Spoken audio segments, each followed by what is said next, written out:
Hello, ഈ മാസത്തെ അടുത്ത മൂഞ്ചി പടം കണ്ടിട്ട് ഇപ്പം വരുന്ന വഴിയാണ്. ബെറനിൽ ലാൻഡ് ചെയ്തതേ ഉള്ളൂ. അപ്പോഴത്തേക്ക് ടിക്ടോക്കിൽ കുറേ റിവ്യൂസ് ഉണ്ടായിരുന്നു. ബാഡ് ബോയ്സ് കണ്ട് റിവ്യൂ ചെയ്തില്ലല്ലോ, ബാഡ് ബോയ്സ് കണ്ട് റിവ്യൂ ചെയ്തില്ലല്ലോ എന്ന്. എന്നാ മൂഞ്ച പടമാണെന്ന് ഞാൻ ആലോചിച്ച് നോക്കുക. എന്തുവാടേ ഇത്? നമ്മുടെ മനസ്സിൽ എപ്പോഴും റഹ്മാൻ സാർ എന്ന് വെച്ചാൽ ഒരു എവർഗ്രീൻ ആക്ടറാണ്. അദ്ദേഹത്തിൻ്റെ കരിയറിൽ ഏറ്റവും വലിയൊരു റിമാർക്കായിട്ട് നിങ്ങൾ ഈ പടം ചെയ്ത് വെച്ചല്ലോ എന്ന് ഞാൻ ആലോചിച്ച് നോക്കുക. ഇതെല്ലാം എൻ്റെ പേഴ്സണൽ അഭിപ്രായങ്ങളാണ് കേട്ടോ. ഈ പടത്തിനകത്ത് കുറേ ആക്ടേഴ്സ് ഉണ്ട്, യൂട്യൂബേഴ്സും ഉണ്ട്. അഥവാ ഇതിനകത്ത് അഭിനയിച്ച ആക്ടേഴ്സിൻ്റെ പേര് പറഞ്ഞു തുടങ്ങിക്കഴിഞ്ഞാൽ ഈ വീഡിയോ ഫുൾ അത് തന്നെ ആയിരിക്കും. ഇനി പടത്തെക്കുറിച്ച് പറയുകയാണെങ്കിൽ ഒന്നുമില്ല. ചില ചളി കോമഡികളൊക്കെ കേട്ട് കഴിഞ്ഞാൽ ഡൈജസ്റ്റ് പോലും ചെയ്യാൻ പറ്റത്തില്ല. ലോജിക്ക് നിങ്ങൾ വിട്. രമേശ് പിഷാരടിയൊക്കെ നാച്ചുറലായിട്ട് കോമഡി ചെയ്യുന്ന മനുഷ്യനാണ്. ഈ പടത്തിനകത്ത് അയാൾ അടിച്ചേക്കുന്ന ചളി കോമഡി കേട്ട് കഴിഞ്ഞാൽ നിങ്ങൾ സത്യം പറഞ്ഞു കഴിഞ്ഞാൽ അവൻ്റെ പരിപാടികൾ ഇനി ജീവിതത്തിൽ കാണത്തില്ല. അത്രത്തോളം നമ്മൾ വെറുത്തു പോകും. സ്പെഷ്യലായിട്ട് എനിക്ക് പറയാനുള്ളത് നമ്മുടെ ഒമർ ലുലു സാറിൻ്റെ അടുത്താണ്. എൻ്റെ പൊന്നൊമർക്കായി ഇങ്ങനെ കൊല്ലരുത് കേട്ടോ മനുഷ്യരെ, പ്ലീസ്. സ്റ്റോറിയും ഡയറക്ഷൻ മാത്രമാണ് നമ്മുടെ ഒമർ ലുലു. ഇതിൻ്റെ സ്ക്രിപ്റ്റും ഡയലോഗും സാരംഗ് ജയപ്രകാശാണ്. സ്റ്റോറിയേ കൂറ, അതിലൂടെ സ്ക്രിപ്റ്റും ഡയലോഗും കൂടെ കണ്ടപ്പോഴത്തേക്ക് എനിക്ക് തൃപ്തിയായി. ധ്യാൻ ശ്രീനിവാസനൊക്കെ വന്ന് കാണിക്കുന്ന ചാളി കോമഡി കണ്ടു കഴിഞ്ഞാൽ എൻ്റെ പൊന്നു പെറ്റ തള്ള സഹിക്കത്തില്ല.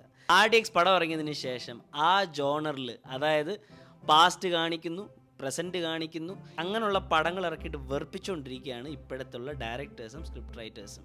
ബാബുവിൻ്റെ പണ്ടത്തെ ഒരു പടമില്ലേ, വണ്ടിയിൽ ഇങ്ങനെ വരുന്നു, ജയിലിൽ നിന്ന് വരുന്ന വഴിയാണ്. അപ്പം വണ്ടിയിൽ നിന്ന് ഇങ്ങനെ വരുന്നു, നേരെ വന്ന് ക്രോസ് ചെയ്ത് ഇട്ടിട്ട് എടുത്ത് ചാടി കരാട്ടെ ചെയ്ത് ആട്ടിച്ച് എല്ലാവരെയും, അതേ സീനാണ് ഇവിടെ. പക്ഷേ ഇവിടെ തിരിച്ച് റഹ്മാനൊക്കെ അയാളുടെ തല അടിച്ച് പൊട്ടിക്കുന്നു.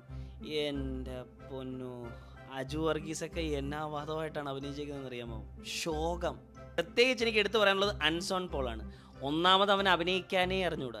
ഈ പടത്തിനകത്ത് അവൻ എന്തൊക്കെയാണോ കാണിച്ചു കൂട്ടുന്നത്. ഞാൻ ഈ പടം കാണാത്ത മെയിൻ കാരണം എന്ന് വെച്ചാൽ ഞാൻ ഷസാമിൻ്റെ റിവ്യൂ ഉണ്ടായിരുന്നു. റിവ്യൂ കണ്ടതിന് ശേഷം എനിക്ക് തൃപ്തി, അതുകൊണ്ട് ഞാൻ പോയില്ല. നമ്മുടെ ബാലാചേട്ടനൊക്കെ വന്ന് വെറുപ്പിക്കുന്ന സീനുകളുണ്ട്, റിവ്യൂവേഴ്സിനെ കുറിച്ചൊക്കെ പറയുന്നത്. നമുക്കതൊന്നും വിഷയമേ അല്ല. പിന്നെ നമ്മുടെ ടിനി ടോം ഉണ്ട്, നാന് പൃഥ്വിരാജ്.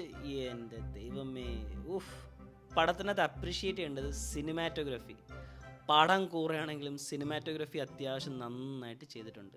എനിക്ക് മ്യൂസിക്കും അങ്ങോട്ട് ഇഷ്ടപ്പെട്ടില്ല, to be honest with you. മെയിനായിട്ട് ഒരേ ഒരു ആക്ട്രസ്സാണ് ഇതിനകത്തുള്ളത്, ഷീലു ചേച്ചി.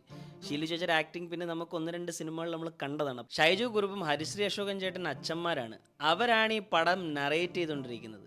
ലവ് സ്റ്റോറി, കോട മാട എന്നൊക്കെ പറഞ്ഞിട്ട്. എൻ്റെ കർത്താവേ, പ്രത്യേകിച്ച് പറയാമല്ലോ, ഇതെൻ്റെ പേഴ്സണൽ ഒപ്പീനിയനാണ്. എനിക്ക് പടം ഒട്ടും ഇഷ്ടപ്പെട്ടില്ല. ഞാൻ ഈ പടത്തിന് 5-1 കൊടുക്കുന്നു. ഒന്നും ഞാൻ കൊടുക്കുന്നതിൻ്റെ കാരണം ഡയറക്ഷനോ മ്യൂസിക്കോ ഇതൊന്നുമല്ല, സിനിമാറ്റോഗ്രഫി നന്നായിട്ട് ചെയ്തിട്ടുണ്ട്, അതും മാത്രം. ഇനിയും ഇങ്ങനെയുള്ള ആത്മാർത്ഥമായിട്ടുള്ള റിവ്യൂസായിട്ട് ഞാൻ ഇനി വരുന്നതായിരിക്കും. ഫോളോ ചെയ്യുക, സബ്സ്ക്രൈബ് ചെയ്യുക. ഇല്ലേലും thank you. Have a nice day. By.